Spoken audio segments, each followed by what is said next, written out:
주일 설교 잠깐 그 복습을 하면요. 기억나는 거 없으시죠? 잘 까먹어야지 목사가 그거 할 수 있어요. 사랑 안에서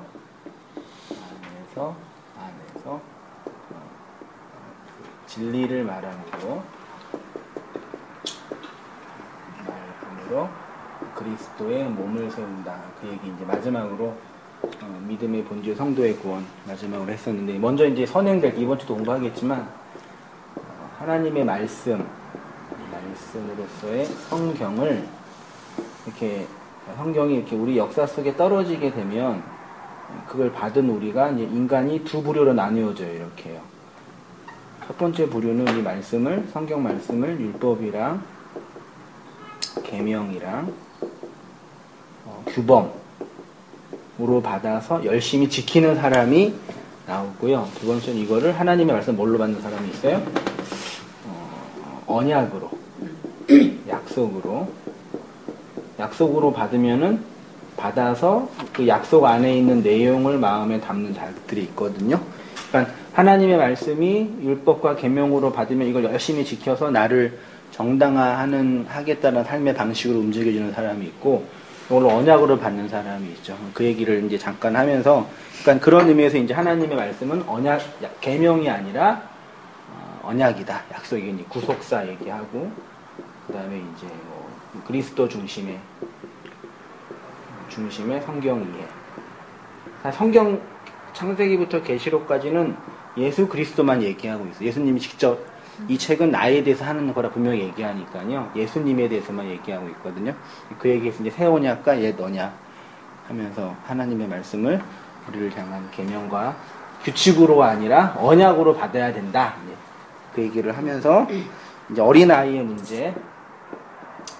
성경에서 어린아이라는 문맥이 우리 에베소서 본문이랑 그 다음에 이제 그 히브리서랑 그 다음에 고린도 전서에 어린아이 신앙을 벗어버리자 그런 얘기 하셨는데, 어린아이가 사실은 그 신앙이 아니라 율법으로 하나님 우리를 다스렸는데 율법의 구조 안에서 은혜를 경험한 자가 되어야 되는데, 율법 구조 안에 갇혀있는 사람을 어린아이라고 해서 하나님 어린아이를 다루는 것처럼 우리를 다루어 주셨는데, 장성한 자가 되면 율법에서 나와 은혜 안에 살아야 되는데, 그게 이제 히브리서 본문에 이제 그 뭐라고 그러죠?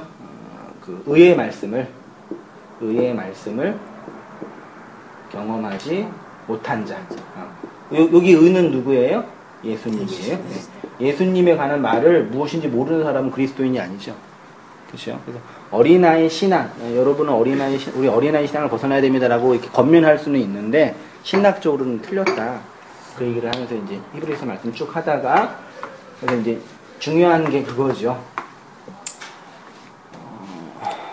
이렇게 보면은요, 성전 얘기 기억나시죠? 여기 이제 맨 성전 동쪽에 문이 있고, 여기 번제단이 있고, 여기 물두멍이 있고, 문이 있고, 촛대와 떡상과 향단이 있고, 여기 이제 언약궤 지성소가 있거든요. 그래서 사실 하나님의 나라를 상징적으로 설명해 주는 것이, 다 먹었어요? 네. 먹고 왔어요? 네. 안 드셨으면 김밥 드셨죠? 드려. 괜찮습니다. 그래서 이제 하늘이 이렇게 나누어지죠. 1층 천, 2층 천, 3층 천. 그러니까 첫 번째 하늘, 두 번째 하늘, 세 번째 하늘. 이게 번제단, 향단, 언약궤 단이에요. 그래서 이제 3층 천이 여기라고 상징하는 거죠. 그러니까 사도 바울이 3층 천에 갔다 왔다 그런 게 어디 저기 우리가 죽었다가 어떤 사람들 간증하는 것처럼 천국에 갔다 왔다는 얘기가 아니라 하나님의 은혜의 보좌를 이제 경험했다라고 보는 거예요. 그래서 여기 이제 헌제자들이 제물을 가지고 성전 뜰로 들어와서 제물의 피를 가지고 헌제를 드리죠. 그래서 이제 그 뭐냐면요, 그 사사기 1장에 이사야 1장에 있는 것처럼 너희들이 나의 마당만 받는다라는 게 여기예요. 여기에서 열심히 뭐예요? 동물의 희생제사, 피를 드려요. 동물의 피를 드려서 우리가 열심히 제사를 드리고 있어요라고 하는데, 여기에만 있으면 하나님의 입장에서 대적하는 거죠. 하나님을 이렇게 바라보고 이걸 성경이 대적한다고 설명하잖아요. 그래서 여기에서 동물의 피를 들여서 이 동물의 피가 무엇인지 알아서 성소 안에 촛대가 무엇을 의미하는지, 떡상이 무엇을 의미하는지, 번제단이 무엇을 의미하는지 아는 사람은 하나님의 여기 열폭 휘장이 있죠? 이 휘장이죠? 이 열폭이에요. 옛날에 우리 조상들도 집이 이렇게 있으면 뒤에 이게 뭐죠? 이게 병풍이 있잖아요. 이 병풍은 언제 들어갔냐면 죽을 때 들어간다며요. 죽어야 일로 들어간다며요. 그러니까 여기서 죽어야 돼요. 내가 못 죽으니까 예수가 대신 죽었죠. 이 죽음 속에서 하나님 은혜로 들어가게 되면 하나님 편이 되죠. 나가요. 하나님 편이 되면은 이 하나님 반대편에 있는 사람들을 향해서 나에게 은혜를 준 그 내용을 흘려줄 수 있는 사람이 되죠. 이게 어린아이에서 장성한 사람이 됐다. 이제 온전한 사람이다. 그렇게 얘기죠. 근데 오늘날 종교는 여기에서 열심히 피해 제사만 드리면서 내가 드린 양이 얼마다, 내 양이 하나님이 받으셔 이렇게 여기서만 놀고 있는 걸 말하자면요. 여기에 있지 말고 하나님을 열심히 섬기지 말고 말하자면 하나님 우리에게 주신 그 은혜의 내용들을 깨달아서 하나님의 은혜의 보좌로 들어가서 이 위치에서 은혜를 흘려주는 그런 사람이 되어야 된다. 그래서 이제 지난주에 이렇게 해서 이제 그리스도의 몸을 세워가는 거다 했던 거죠. 그렇죠? 이런 구조가 이제 되게 예민하고 중요한 구조예요. 그러니까 여기에서 열심히 하나님을 섬기는 것이 옳은 거라고 얘기했잖아요. 그러니까 하나님께서 우리에게 동물의 피해 제사를 주신 이유는 이사야가 말하잖아요. 내가 그 동물의 피를 좋아하는 신이냐, 내가 양고기를 먹고 싶은 신이냐, 그게 아니다. 이거 내가 먹고 싶어서 너한테 바치라 그런 게 아니다라고 얘기하면서 그 의미를 깨달으라고 얘기한 거죠. 지난주에 이제 그거 얘기하면서 이제 마지막으로 이제 그 사랑을 이웃에게 흘려준다. 그러면 이제 그게 이제 율법을 다 이룬 사람이다. 율법의 계명을 다 이룬 사람이다. 얘기하는 거죠. 질문. 됐죠? 네.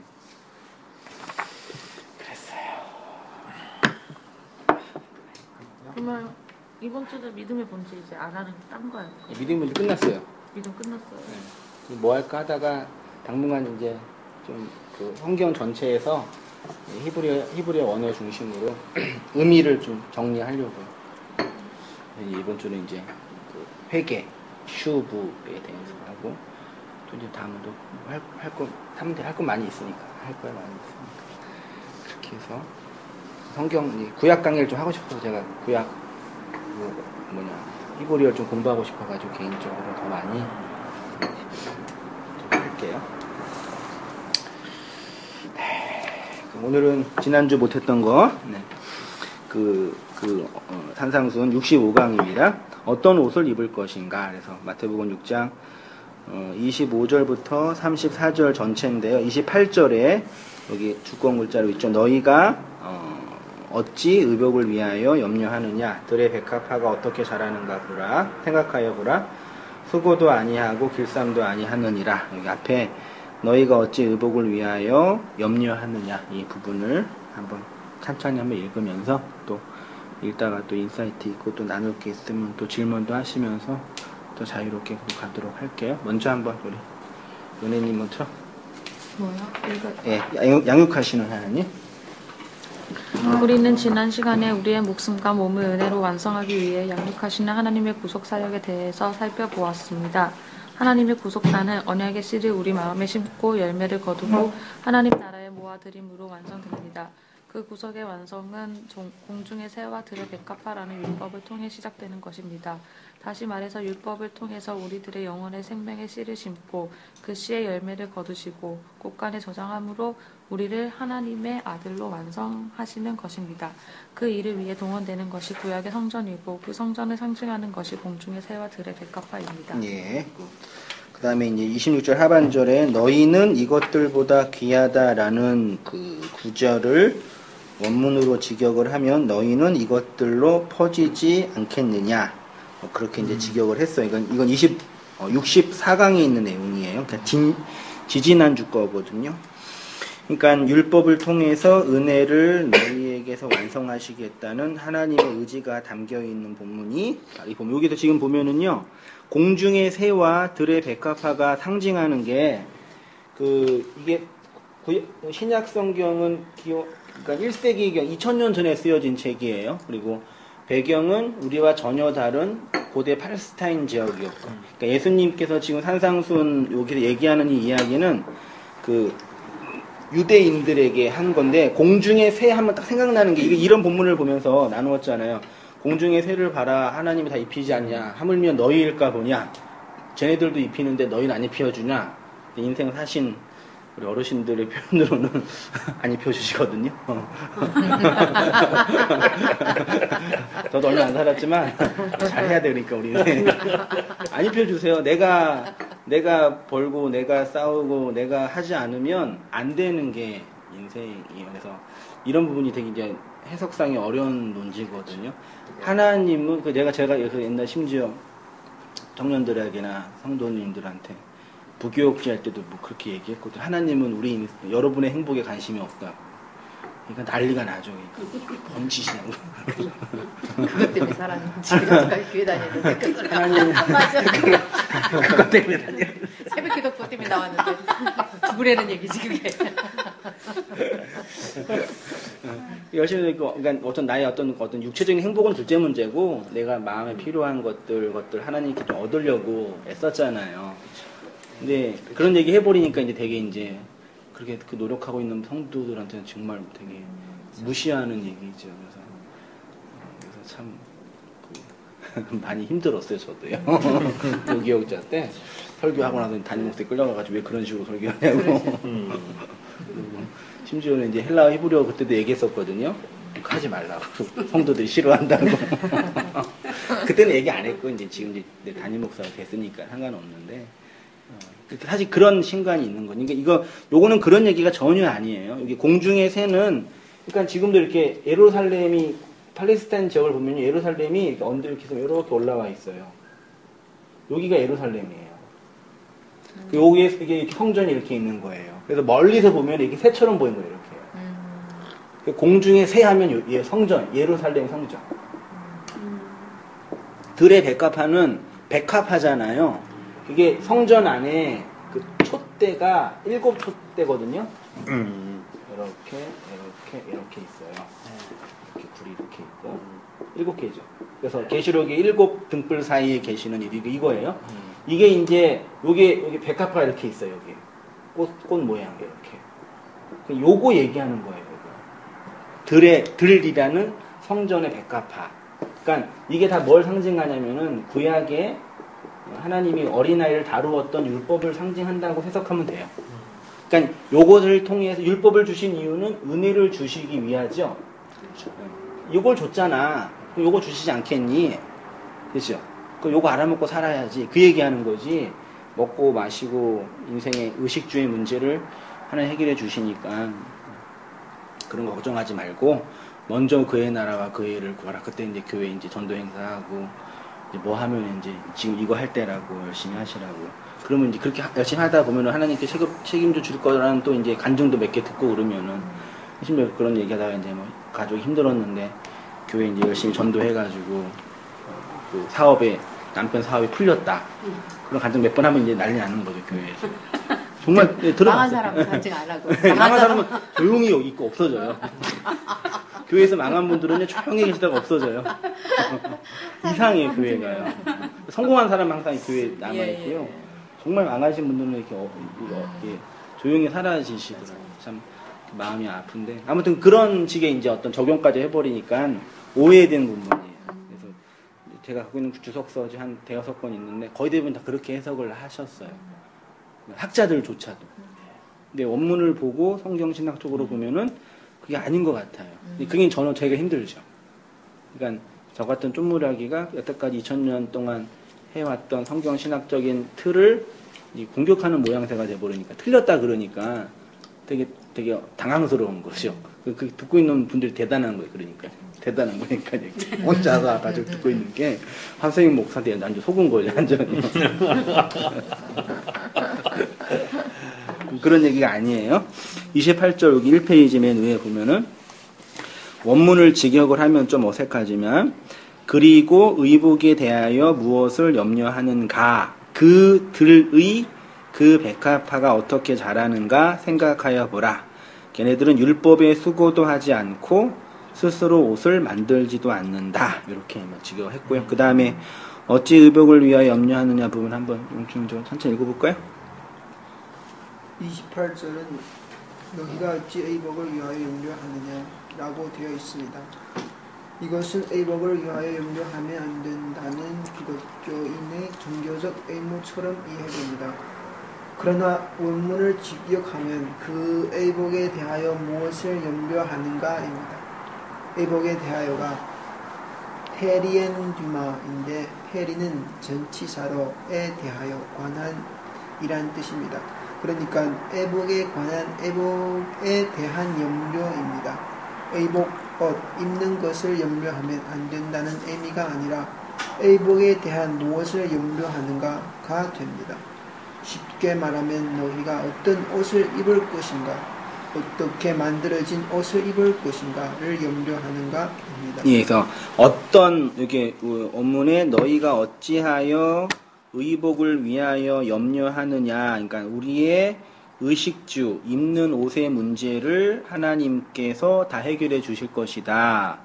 염려하지 말라. 그런 얘기가 아니라 인간은 옷을 입고 살잖아요. 근데 그 옷이 굳이 말하자면 율법적인 옷이 있고, 이번 주 본문이 있나? 네, 율법적인 옷이 있고, 그 다음에 은혜의 옷이 있어요. 근데 나중에 설명드릴게요. 그러니까 율법은 자기의로 만든 옷이에요. 자기의. 은혜는 하나님이 던져주신 거예요. 근데 인간은 하나님께 거저받는 것보다 이게 더 좋아요. 왜 그런지 아세요? 이거는 자존심 상하는 문제거든요. 이거는 내 공적이 있어요. 공적. 모든 종교는 공적을 쌓아야지 구원받는다고 얘기해요. 그렇죠. 그렇죠? 근데 기독교도 지금 그렇게 되고 있는 그렇죠. 문제예요. 그거죠. 네. 근데 기독교는 공적을 삭제시키는 거예요. 우리의 모든 행위는 삭제당해요. 그래서 그러면 반론 나오죠. 그럼 막 살아도 되냐고. 그렇게 질문이 나와야지 그게 복음이라고 로이드 목사 얘기했거든요. 그런 얘기는 아닌데 기독교인이 삭제당하는 거 사실은 두 가지 문제예요. 좀 정리할게요. 신의 죽음으로 얻게 된 생명, 하나님은 우리의 목숨을 위해서 하늘의 양식을 율법을 통해서 주시는 것처럼 우리의 몸을 위해서 의복을 주십니다. 양식이 율법으로 주어진다는 것을 잘 이해해야 합니다. 율법은 하나님의 첫 번째 언약입니다. 그 첫 번째 언약이 말씀의 씨로 우리 안에 심겨지면 그 씨는 우리 안에서 죽습니다. 씨가 땅에서 죽지 않으면 열매를 맺을 수 없습니다. 여기 각주 2번에 보면은요, 요한복음 12장 24절 보이시죠? 내가 진실로 진실로 너희에게 이르노니 한 알의 밀이 땅에 떨어져 죽지 아니하면, 이게 한 알 그대로 있고 죽으면 많은 열매를 맺으지. 이걸 이제 보면서 여전대 헌신 예배하실 때 이런 거 쓰시죠. 여러분들이 한 알의 밀로 땅에 떨어져서 온땅교회에서 죽어야지 온땅교회가 부흥해 된다. 그러면 이제 되게 좋은데, 여기서 말하는 한 알의 밀은 한 알의 밀로 씨로 이 땅에 오셔서 죽으신 분은 예수님뿐이 없어요. 예수님이 내가 이렇게 땅이라는 여자에게 와서 너희들 안에서 죽어서 열매를 많이 맺을 거다라는 십자가에 대한 얘기지, 우리가 그 헌신하고 노력해서 어떤 그 일이 된다라는 그런 의도는 아니란 얘기죠. 그러니까 그 신의 죽음이라는 게 뭐냐면요, 그러니까 이 페이지로 갈게요. 신의 죽음. 이 페이지에 우리는 예수님의 죽음을 너무 신파적으로 이해하는 경향이 있지요. 나를 위한 하나님의 놀라운 사랑인 것은 맞는데, 그러나 그 신의 죽음은 내 마음과 역사 밖에서 일어나는 죽음이 아니라 내 안에서 일어나는 나의 죽음을 모형합니다. 그러니까 지금 사순절 기간이죠. 사실 사순절은 저 블로그에도 올렸는데, 우리 개신교, 그러니까 개신교는 천주교에서 나온 거잖아요. 개신교에서 사순절을 지키지 말라고 개신교를 개혁한, 카톨릭을 개혁한 루터와 칼빈이 지키지 말라고 했어요. 그러니까 사순절은 카톨릭적인 거거든요. 지금도 그래서 필리핀 같은 데는 사순절 기간에 건장한 청년을 간택한 다음에 그 청년 진짜 십자가에 못 박아요, 진짜로요. 그래서 몇 년 전에 죽었어요, 못 박아가지고. 그 십자가에 못 박아가지고 그렇게 사순절을 기념하는 거예요. 그게 기독교적인 거예요. 그 극단적인 예고. 그런 식으로 하면 안 된다는 얘기예요. 그러니까 신이라는 존재가 형의 철학적으로 볼 때 초월자예요. 그러니까 여기 이제 여기가 신의 영역, 인간의 영역을 한다면 초월, 여기는 이제 현상, 여기는 이제 형이 상하하게 문제, 하하게 문제, 이거는 묵시라고 그러고, 이거는 역사라고 그래요. 이거는 천국이고, 이건 지옥이거든요. 그러니까 초월자가 현상계 안에 있는 인간에게 당신을 보여줄 수 있어요, 없어요? 사실은요? 있지요. 근데 문제가 뭐냐면 초월자가 현상계 안에 갇혀있는 인간에게 초월적인 신을 보여주면 이 신은 신으로서의 위치가 상실당하는 거예요. 이해되세요?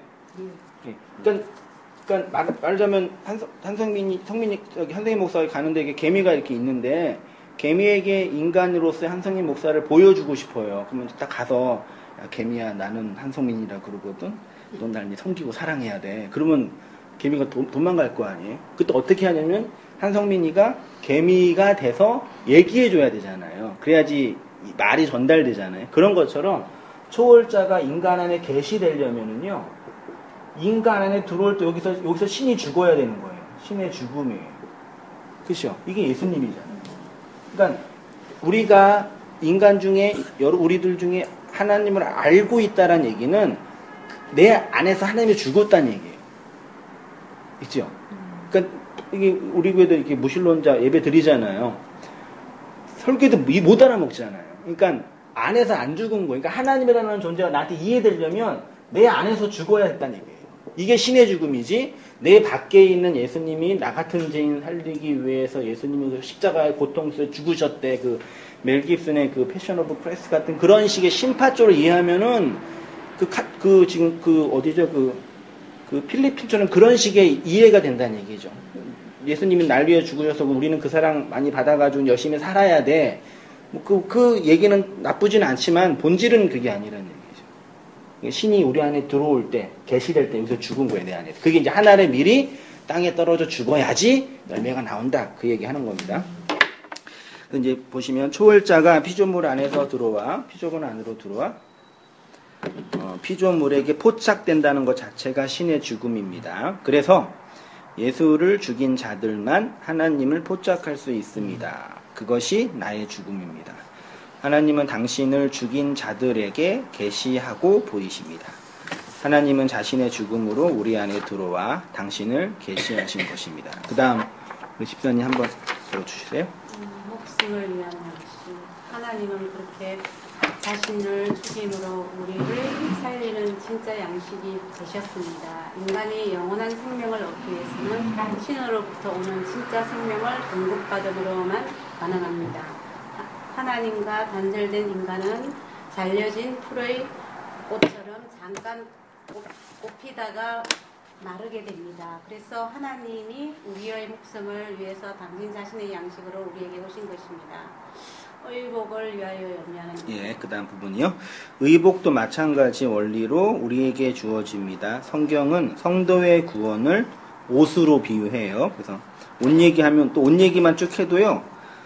되게 재밌어요. 그러니까 그 옷 얘기, 결혼 이야기, 그 다음에 자식 이야기, 집 이야기. 그러니까 우리 인생의 가장 중요한 문제가 요즘 이게 청년들이 이제 결혼하기 힘들잖아요. 왜 힘드냐면 그러니까 남녀가 결혼해서 결혼하려면 비용이 평균적으로 2억 5천이 든대요.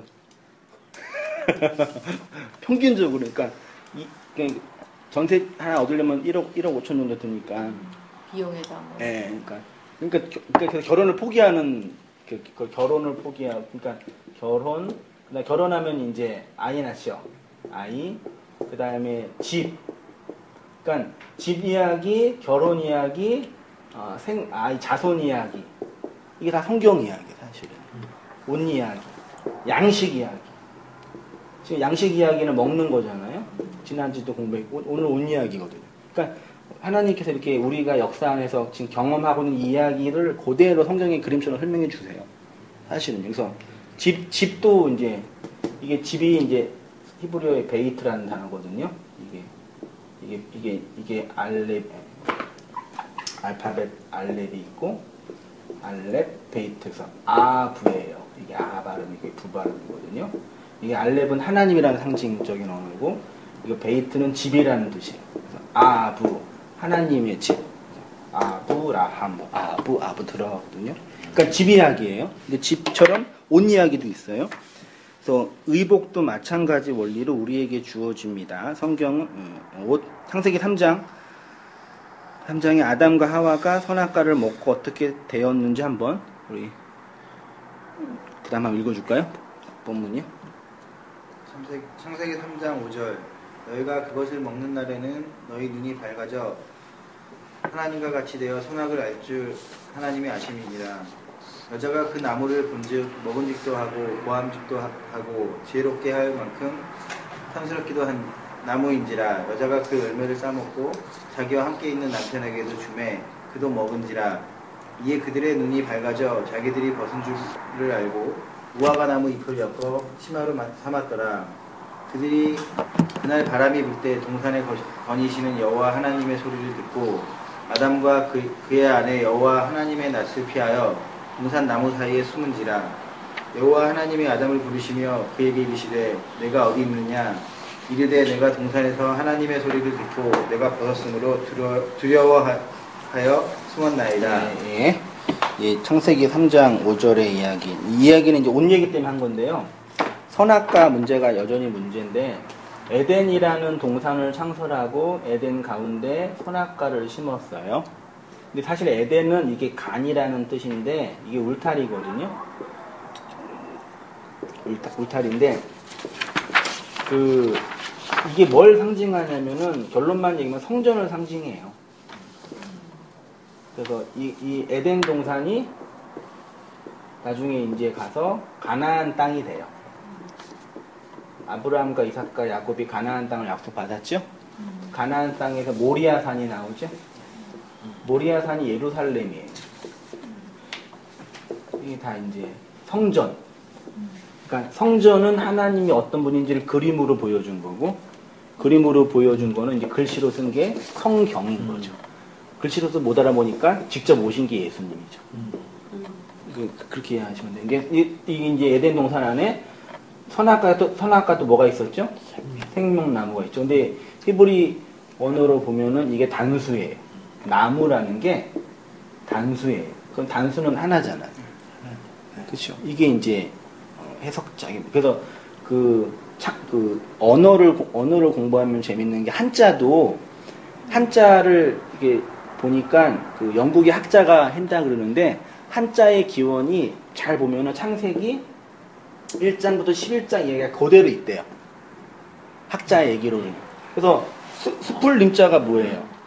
나무목 2개잖아요. 2개. 나무 2개 있는 거예요. 그래서 한자도 상형문자잖아요. 근데 히브리어도 상형문자예요.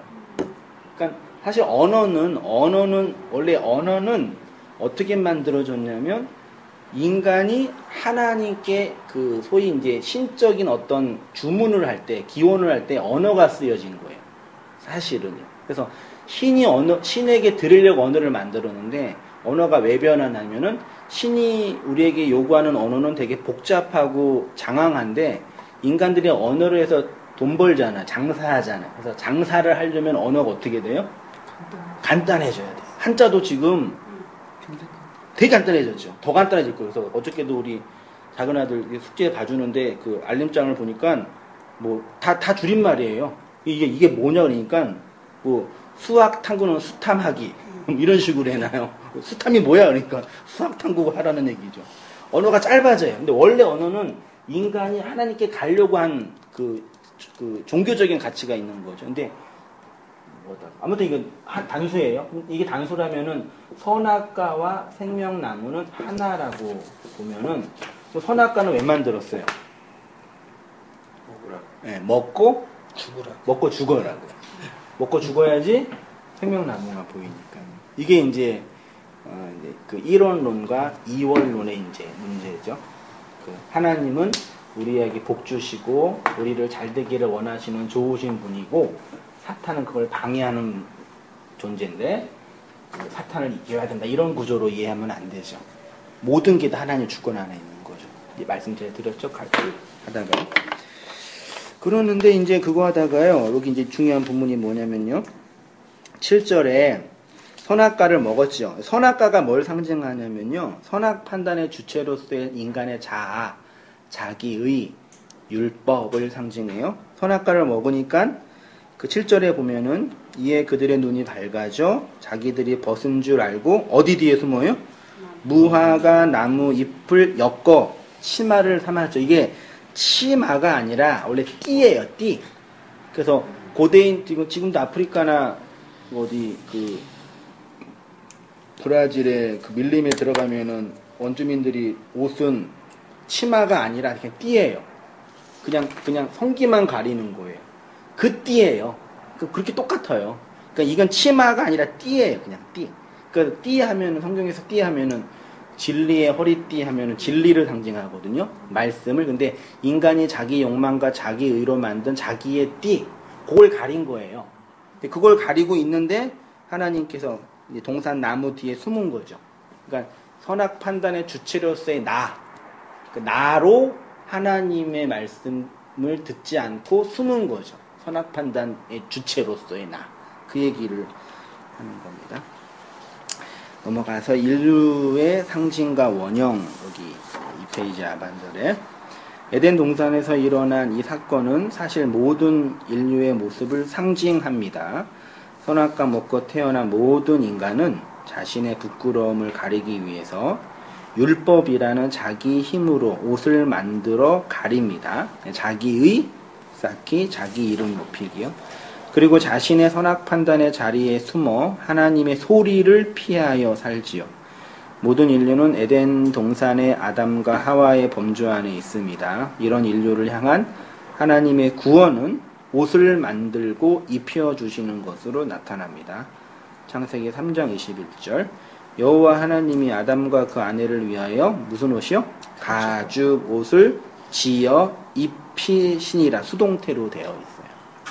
직접 옷을 입혀주시는 거죠. 그래서 애 키울 때는 하는 게 밥 먹여주고 재워주고 옷 입혀주는 거잖아요. 그렇죠? 애 키우는 거잖아요. 그렇게 우리를 하나님 키워주셨다는 표현이에요. 사실은. 근데 여기 하나 좀 질문 좀 이렇게 여쭤볼게요. 그 율법 하면은 예. 되게 여기서 그 뭐 자기의 쌓기나 자기 이름 높이기나 율법의 개념을 통해서 이렇게 얘기를 하지만은 실질적으로 우리는 율법을 통해서 그 목사님이 얘기했지만은 그리스도의 도에 처벌하는 그 율법을 통해서 우리는 실질적으로 죄를 볼 수 있고 우리가 죄의 각성을 할 수 있고 그러면 자기가 의로서 모든 걸 하려고 하다 보면 안 된다는 것을 우리가 율법을 통해서 느낄 수 있지 않냐는 얘기죠. 그렇죠. 전적으로 자기가 무가치함을 율법을 통해서 느낄 수 있는 것이기 때문에 실질적으로 율법은 굉장히 중요한 그 아니냐. 그리스도로 가는 길목에 굉장히 초보지만은 그것을 통해야만이 우리가 죽을 수가 있는 거고 그래서 은혜로 가는 신약으로 가는 은혜로 갈 수 있는 디딤돌이 아닌가 이제 이런 표현으로 봐도 맞는 그렇죠. 그러니까 초보라는 표현이 되게 그 번역은 좀 틀렸어요. 초보라 그러면 되게 아래 단계인데요. 그러니까 윗 단계로 가기 위한 첫 번째예요. 그러니까 은혜를 주기 위해서는 율법 안에 가둬놔야 돼요. 선악과 주기 위해서 생명나무 주기 위해 선악과 주는 것처럼 선악과가 말하자면 율법이고 생명나무가 은혜죠. 그러니까 선악과를 먹어야지만 생명나무가 보이는 것처럼 그 틀 안에 가둬 놓았다는 얘기가 율법 안에 가둬 놓았다는 얘기고 그게 번역으로는 그리스도의 초보라고 번역해 버려가지고 이게 이제 몽학선생이라고 표현하고 그러니까 첫 번째 단계예요. 그러니까 그 단계를 밟아야지 그 다음으로 가는 거죠. 그럼 중요한 것이 실질적으로 율법이라는 개념을 통해서 자기가 도저히 자기 힘으로는 안 된다는 것을 거기서 느낄 수밖에 없는 그렇죠. 거잖아요. 그래서 이제 다음 단계 넘어가게 그래서 그리스도의 은혜를 열망하게 되죠. 찾게 되고 구하게 되죠. 그러려고 율법을 주신 거죠. 그거 가지고 네 정당하게 하라가 아니라 그거 가지고 탐욕이 뭔지 알면 내가 그 탐욕을 이길 수 없다는 걸 자각하게 되니까 내 밖의 구원을 요청하게 되죠. 그걸 알아먹으려고 준 건데 인간들은 그거 가지고 치마 만들어서 자기의 쌓는 거죠. 그거 대표가 이제 창세기 11장에 있는 그 바벨탑 사건이죠. 끊임없이 자기 욕망을 올라가는 거. 옷을 지어 입히심. 이렇게 언약 백성은 하나님이 직접 옷을 만들어 입혀주심으로 그들의 부끄러운 벌거벗음을 가려주십니다. 이 이야기는 성도를 상징하는 야곱에게서도 동일하게 나타납니다. 그 다음 부분 한번 권사님 한번 읽어주실까요? 야곱이 아침에 일찍 일어나 베개로 삼았던 돌을 가져다가 기둥으로 세우고 그 위에 기름을 붓고 그곳 이름을 베델이라 하였더라. 이 성의 옛 이름을 루스더라. 야곱이 서원하여 이르되 하나님이 나와 함께 계셔서 내가 가는 이 길에서 나를 지키시고 먹을 떡과 입을 옷을 주시며 내가 편안히 아버지 집으로 돌아가게 하시오면 여호와께서 나의 하나님이 될 것이요 내가 기둥으로 세운 이 돌이 하나님의 집이 될 것이요 하나님께서 내게 주신 모든 것에서 10분의 1을 내가 반드시 하나님께 드리겠나이다 하였더라. 예, 감사합니다. 에덴 동산을 상징하는 가나안에 살고 있는 야곱이 쫓겨나죠. 바단 아람으로요. 쫓겨났다가 거기에서 7에 14, 20년 살다가 가나안으로 다시 들어오죠. 가나안으로 들어올 때 약곡강을 건너죠. 약곡강 건너는데 어떻게 됐어요? 씨름하다가 엉덩이 뼈, 그 환도뼈가 부러지죠. 환도뼈가 남자의 씨예요. 그러니까 씨로 오신 예수가 야곱 안에서 죽어야지 약곡을 건너 약속의 땅에 들어가는 거예요. 이스라엘 백성이 애굽에서 그 어린 양을 피로 구원받아 홍해를 건너 약속이 광야로 들어가고 광야에서 요단강을 건너서 가나안 땅에 들어가는 것처럼 또 이제 이스라엘 백성이 죄를 범해서 가나안 땅에서 약속의 땅에서 그 포로로 끌려갔다가 다시 돌아오죠. 이게 다 구원을 메타포하는 거예요, 사실은. 강을 건너는. 그래서 히브리라는 단어 자체가 건너간 자란 뜻이거든요. 강을 건너간 자가 히브리라는 단어예요. 그러니까 야곱도 그렇게 하는데 지금 재밌는 게 뭐냐면 20절에 서원하면서 맹세한 거예요. 나를 지키고 먹을 떡, 양식이죠. 입을 옷, 옷이죠. 예수님이 우리의 양식으로, 예수님이 우리의 옷으로 오신 거죠. 그거를 이제 아주 그 조그만 지식으로 이제 간직하고 있는 거죠. 야곱이라는 성도에게요. 그 얘기가 이제 그 환도뼈 자체도 예수님을 네, 예수가 죽어야지. 그래서 6월절에 그 양도 예수님을 의미하는 거고가 그런 개념으로 맞아요. 죽어야만 그 씨가 죽어야만 우리 씨가 살아난다는 세상이. 근데 그 예수의 죽음이 내 밖에 있는 어떤 타자의 죽음이 아니라 나로의 죽음이에요. 예수가 내가 죽으면 이제 끝나니까 예수가 죽었는데 그 죽음이 나의 죽음이죠. 그래서 내가 죽은 거죠. 예수의 죽음 속에서. 그 율법에 나가 죽은 거죠. 그 다음에요. 장자권을 빼앗은 대가로 가나안에서 추방당합니다. 그리고 나가면서 하나님께 서원하는데 그 서원은 곧 하나님의 언약과 맹세를 내용으로 담고 있습니다. 그 서원의 내용이 무엇이냐면 먹는 양식과 입는 옷입니다. 그리고 아버지의 집, 즉 가나안으로 에덴으로 다시 돌아오기를 소원하고 있습니다. 그러면 이 돌, 언약의 돌이 하나님의 집이 될 것이고 하나님이 주신 모든 것의 10분의 1을 드리겠다고 서원합니다. 여기서 하나님께서 주시는 나탄이라는 동사인데 기본적인 뜻이 세우다, 노타입니다. 그러니까 하나님께서 그에게 세우신 모든 언약을 야곱이 11조로 드리겠나이다.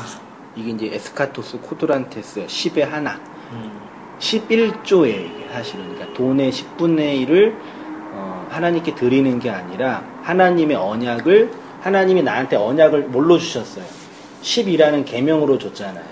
그렇죠?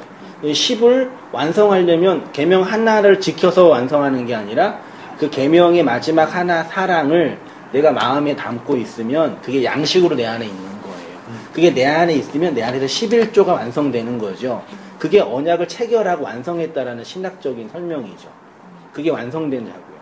그걸 내가 하겠습니다라고 야곱이 지금 고백하는 거죠. 그 고백이 그대로 이제 야곱의 역사 안에 이루어지다가 야복 강강에서는 이루어지고 그 다음에 이제 베델 사건을 통해서 확인되는 거죠. 그리고 이제 야곱의 약전이 이러하니라 그러면서 야곱이 안 나오고 야곱을 완성하는 요셉이 나와서 요셉이 아브라함과 이삭과 야곱의 그 언약을 완성해서 이제 양식을 맡은 자가 돼가지고 애굽 온 땅을 살리는 예수 그리스도를 상징하는 그 창세기만 잘 공부하면요 성경 전체가 이제 충분히 이해가 되죠. 사실은 그 얘기뿐이 없어요.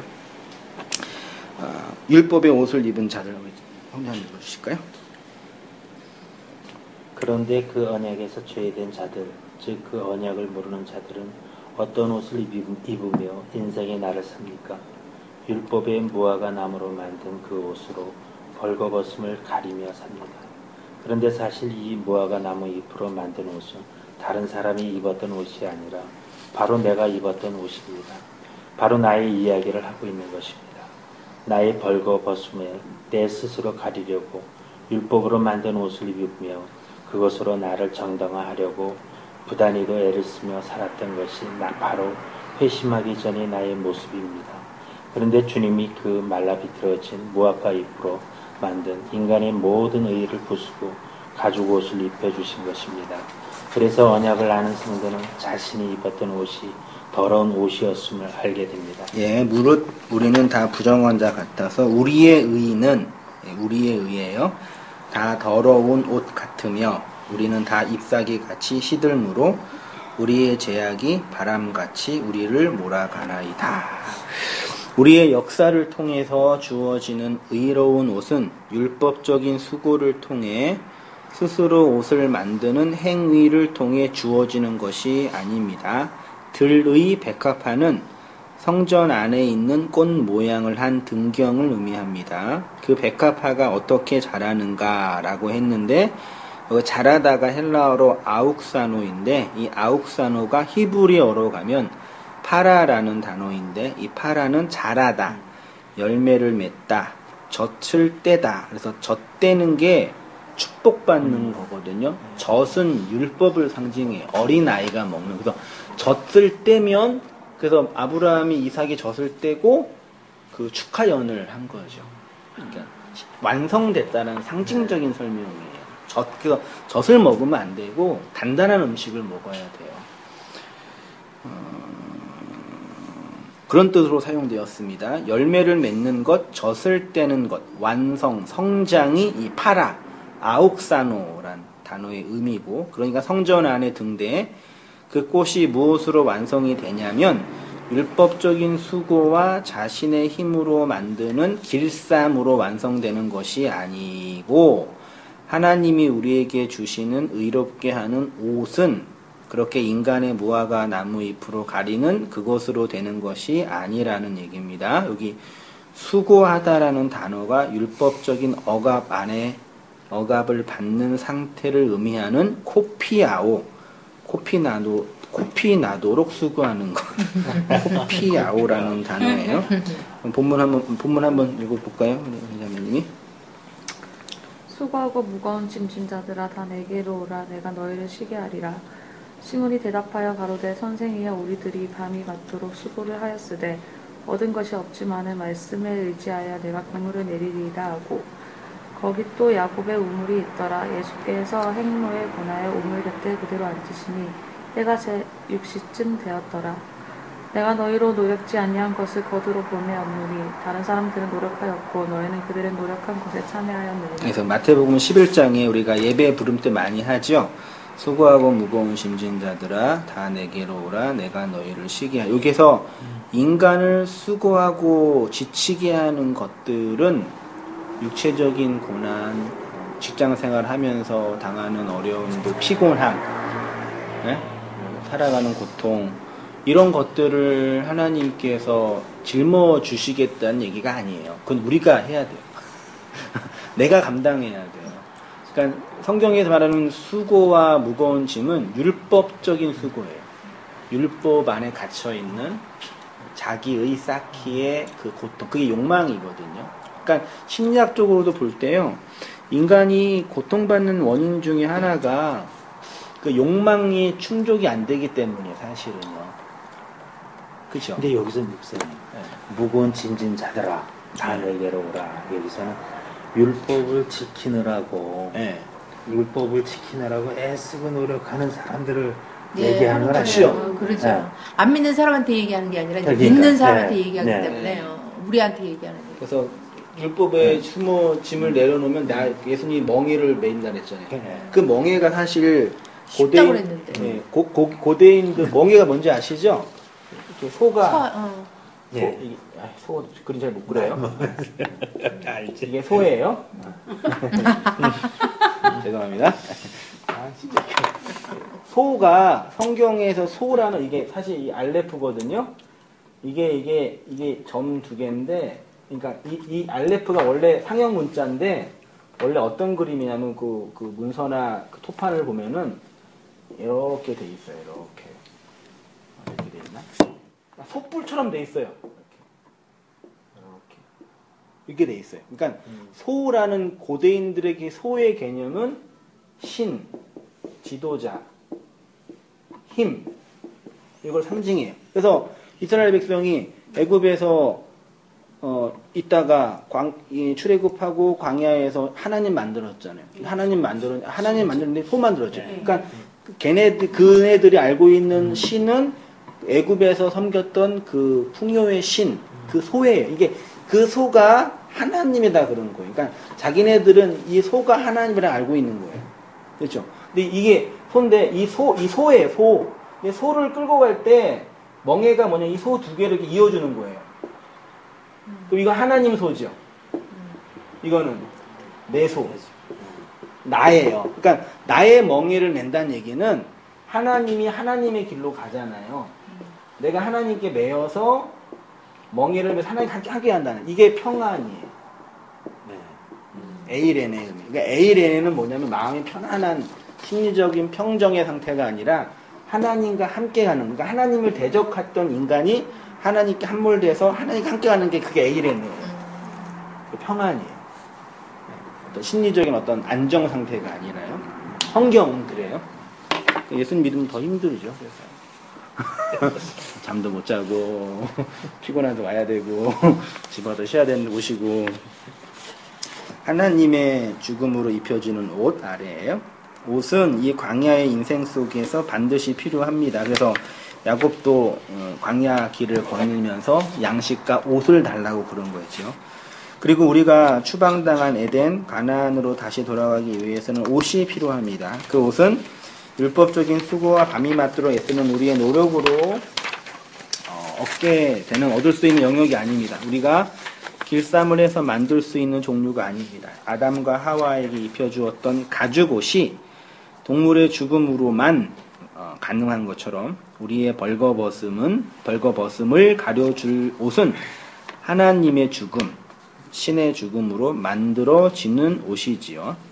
그 신의 죽음은 나를 위한 사랑, 고마움 정도로 이해해서는 안 되고, 신이 내 안에 계시되기 위해서는 인간 안에서 죽어야 되는. 그래서 내가 하나님을 알게 되면 내가 하나님을 죽인 자이다라고 폭로당하는 거죠. 그렇죠? 길 가다가 당신이 예수님 죽였어요. 그러고 황당해 하시고 모르는 분들한테. 네, 우리는 여러분이 예수님 죽이신 거죠. 그때 안면하게 되는 거죠. 내 안에 그 예수가 계시됐으니까, 하나님으로. 그래서 말씀드렸듯이 하나님을 진정으로 안 자는 하나님을 죽인 자로 폭로당하게 되는 거죠. 구원, 옷을 입고 입혀줌. 한번 성경도 읽어줄까요? 신약 성경에는 옷 받는 것, 옷 입는 이야기가 많이 나옵니다. 다 우리의 구원에 관한 이야기입니다. 구원은 하나님이 입으라는 그 옷을 입는 것으로 설명됩니다. 임금이 손님들을 보러 들어올세 거기서 예복을 입지 않은 사람을 보고 이르되 친구여 어찌하여 예복을 입지 않고 여기 들어왔느냐 하니 그가 아무 말도 못하거늘 임금이 사관들에게 이르되 말하되 그 손발을 묶어 바깥 어두운 데에 내던지라 거기서 슬피 울며 이를 갈게 되리라 하니라. 청함을 받은 자는 많되 택함을 입은 자는 적으니. 이거 임금 성격이 더럽죠. 청했으면 다 택함을 해줘야지.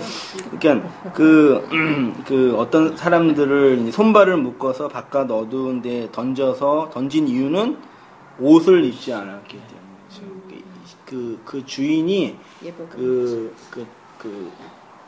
잔치를 할 때 옷을 준 거죠. 이 잔치집 올 때 이 옷 입고 오라고 보낸 거예요. 근데 자기 옷이 워낙 비싸니까 요즘 샤넬 이런 거 비싸잖아요. 그거 입고 와서 자기 옷 자랑하는 거죠. 그 얘기하는 거예요. 그래요? 네. 그러니까 가난한 사람들은 옷이 없는 사람들은 그 옷이 감사하니까 입고 오는데 부자는 내 옷이 얼만데 그러고 이제 오는 거죠. 그러니까 주인한테 이제 죽는 거죠. 그 얘기하는 겁니다. 참 이 얘기가 어떻게 난 다르게 들리는지 이거는 그러네. 그래. 난 이게 예복 그 예복이 나중에 계시록에 가면은 여기 계시록 옆에 보면은요 19장 8절에 보면은 세마포 옷이에요. 이게 성도들의 옳은 행실이잖아요. 이것도 행실 그러니까 또 행실을 좋아해야 된다 그러는데 이게 아르콘이라는 단어인데 그냥 그의 존재에서 나오는 거예요. 그러니까 성도가 행해야 할 가장 중요한 행동은 예수 믿는 거예요. 그러니까 예수가 준 그 옷 받아 입는 게 가장 중요한 행동이에요. 그 이야기가 참 힘들어졌어요, 제가요. 네. 그거 이야기가요. 예. 지금. 그러니까 나의 어떤 행동을 하나하나 만들어서 그 행동이 어떤 가치가 돼서 하나님께 공적으로 인정받는 우리 어린 아이들 할 때 그 도장 하나 박는 것처럼 그 쿠폰이나 뭐죠? 참 그거 10개 모으면 이제 선물 사주기로 약속하면 사줘야 되잖아요. 마치 그런 식으로 이해했단 말이죠. 하나님을. 예. 그거 아니거든요. 어렸을 때 저도 이제 가능한 저는 쿠폰 안 하려고 그러거든요. 근데 우리 큰아들은 워낙 애가 그런 거 욕심이 많아가지고 저한테 와서 항상 딜을 했어요. 아빠 내가 열심히 할 테니까 이거 10장 보면은 이거 사달라고. 저랑 거래를 해요. 난 됐다. 그리고 우리 큰아들은 또 애가 또 학원도 안 보내도 공부를 잘하거든요. 다른 애들은 막 100점 맞으면 아빠가 뭐 사준다 그러는데 아빠는 왜 안 사주냐고. 공부하지 마 그러면 네 맘대로 해 그러는데 그런 식으로 아이들 율법반에 갇혀 있는 사람들은 이렇게 다루는데 그게 아니라는 얘기죠. 아빠 말 잘 듣는 게 아이의 의의가 되는 거죠. 그 말 잘 듣는 게 이제 어떤 행동과 공적과 내 거를 만들어놓은 그런 가치가 아니라 그 아빠 말. 그렇죠. 그거예요. 그렇게 이해하면 딱 될 것 같아요.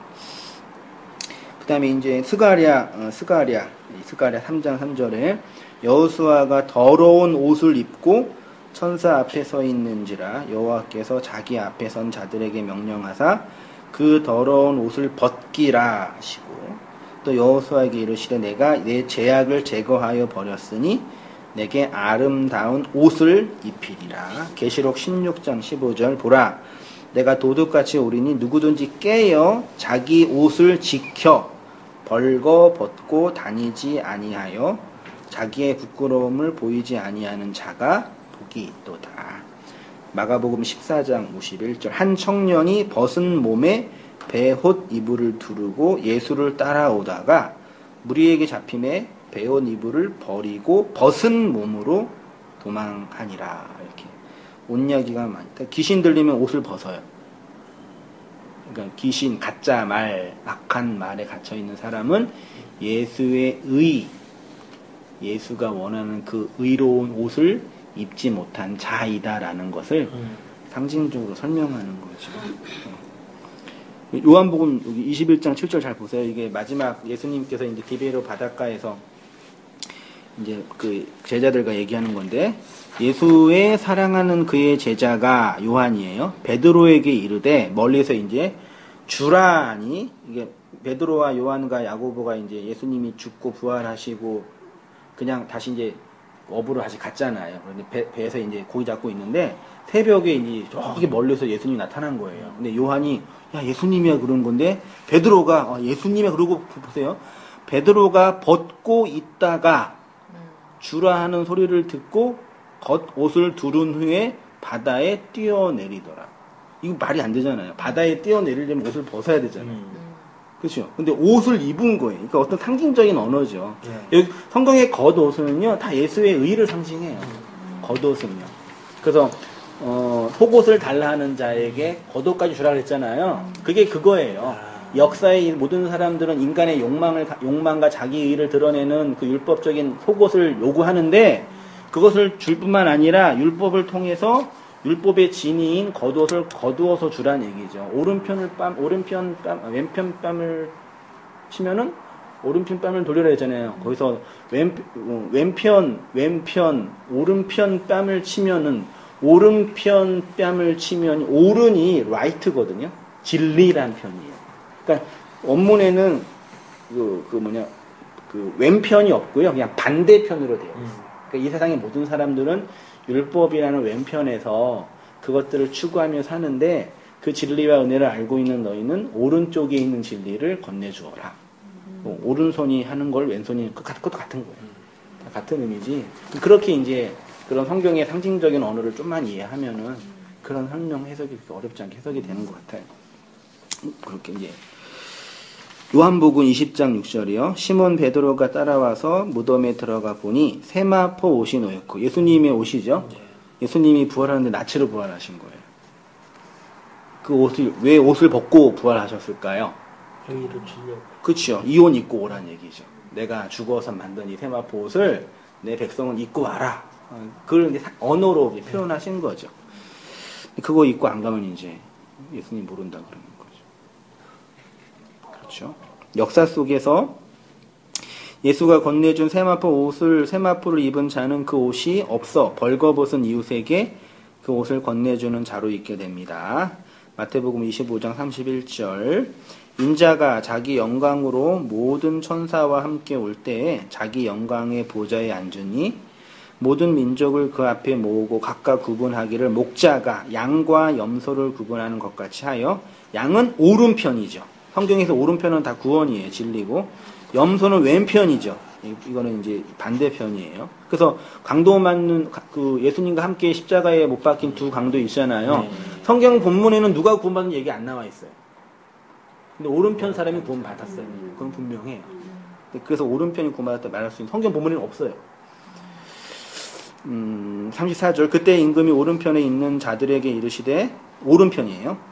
내 아버지께 복받은 자들이여 나와 창세로부터 너희를 위하여 예비된 나라를 상속받으라. 내가 줄일 때에 너희가 먹을 것을 주었고 목마를 때에 마시게 하였고 나그네 되었을 때 영접하였고 헐벗을 때에 옷을 입혔고 병들었을 때에 돌아보았고 옥에 갇혔을 때에 와서 보았느니라. 내 안에 예수님이 주신 그 겉옷 옷이 있으면 헐벗은 자에게 그 옷을 나누어주는 자가 되는 그 얘기는 야고보서 2장 4절 14절입니다. 내 형제들아 만일 사람이 믿음이 여기서 이제 믿음이 행함이 있는 믿음이 있냐 보세요. 여기 문맥을 통해서요. 믿음이 있노라 하고 행함이 없으면 무슨 유익이 있으리요. 그 믿음이 능히 자기를 구원하겠느냐. 만일 형제나 자매가 헐벗고 일용할 양식이 없는데 옷과 양식 이야기 또 하죠. 너희 중에 누구든지 그에게 이르되 평안히 가라 덥게 하라 배부르게 하라 하며 그 몸에 쓸 것을 주지 않으면 무슨 유익이 있으리요. 이와 같이 행함이 없는 믿음은 그 자체가 죽은 것. 행함이 없는 믿음이 뭐예요? 말씀을 주지 못하는. 네, 여기서 그 몸에 쓸 것을 주지 않는 거예요. 그 쓸 것은 뭐예요? 헐벗은 자에게 양식 나눠주고 그리고 옷이 없는 자에게 옷 나누어 주는 거. 그게 행함이 있는 믿음이에요. 형제가 와서 내 영혼의 양식과 나의 부끄러움을 가리는 옷이 없어서 헐벗고 있는데 힘내. 열심히 살아봐. 기도하면 될 거야. 그게 거짓 믿음이라고요. 이해되시죠?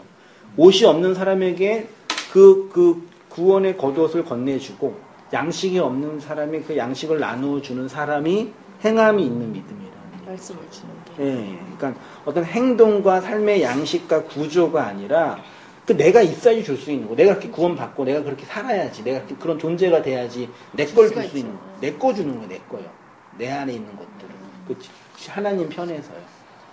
그래서 이제 그렇게 이제 옷을 입고 그 옷을 나누어 줄 수 있는 그런 자가 돼야죠. 이렇게 예수의 옷을 입어 나의 부끄러움을 가린 후에 헐벗은 이웃에게 그 쓸 것을 나누어 주는 삶이 되어야 됩니다. 결론을 일부러 안 맺고요. 계속 이어서 강의에 들어가서 다음 주에 여기 야고보서 2장 14절에 또 나왔던 얘기가요. 우리가 실질적으로는 말씀하셨듯이 여기 문맥에 숨어있는 그 뜻 자체는